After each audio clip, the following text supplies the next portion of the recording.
আগে বনে জঙ্গলে সুপারির খোল পড়ে থাকলেও সেই পড়ে থাকা সুপারির খোল দিয়েই মেশিনের চাপে তৈরি হচ্ছে প্লেট, বাটি, ফুড বক্স সহ হরেক রকমের নিত্য প্রয়োজনীয় জিনিস। তারপর মেশিনের থেকে বের করে হাতের ছোঁয়ায় পরিপূর্ণ হচ্ছে এই তৈজসপত্র। পিরোজপুর জেলার প্রায় সবাই সুপারির চাষ করেন। সেই সুপারির খোল দিয়ে পরিবেশ বান্ধব বাসন তৈরি করছেন পিরোজপুরের নেসারাবাদ উপজেলার কুরিয়াল ইউনিয়নের আকরাম হোসেন। ইউটিউবের ভিডিও দেখে ৩ বছর আগে যাত্রা শুরু তার। ৫-৬ বছর আগে ইউটিউব থেকে সুপারির খোল দিয়া প্লেট তৈরি করে, সেটা দেখে আমার খুব ভালো লাগলো। তারপর আমার মাথায় একটাই চিন্তা ভাবনা হলো যে আমি কিভাবে এইটা করব। এআর ন্যাচারাল প্লেট কারখানায় এরই মধ্যে কর্মসংস্থান হয়েছে ৮ জনের। এর আগে আমি অন্য কাজ করতাম, করার পরে আমি এখানে কাজে আসি। এখন আমি যে বেতন পাই এটা আমার সংসার চলে, আর আমি এই নিয়েই ভালো আছি।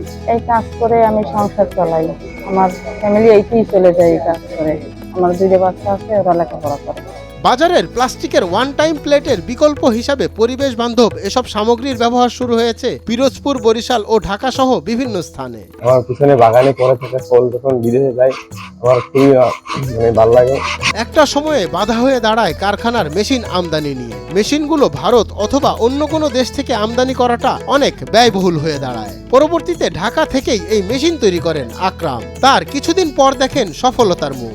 এই মেশিনটা বাহির থেকে আনা লাগে, অনেক টাকা লাগে, 25-30 লাখ টাকা লাগে। তারপর আমি সেটা না করে আমি ঢাকা থেকে এই মেশিনটা একটু কম রেটে বানাইছি।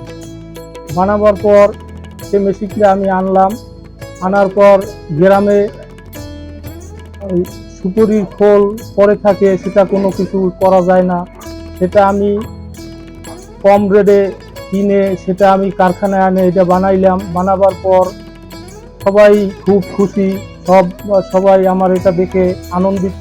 কারখানাটি এ অঞ্চলের জন্য সম্ভাবনাময় একটি শিল্প।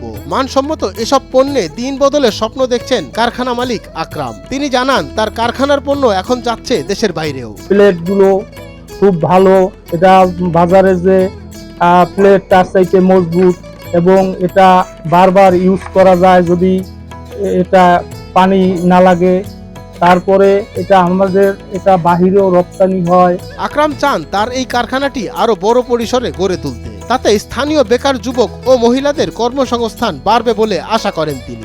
আরো এই কাজ বড় করে করতে চাই, যাতে আমাদের এলাকার আরো বেকার যুবক মহিলা তারা করতে পারে, এবং এর জন্য আমার কিছু আর্থিক সহযোগিতা দরকার। মঞ্জুর এ মাওলা, নয়া দিগন্ত।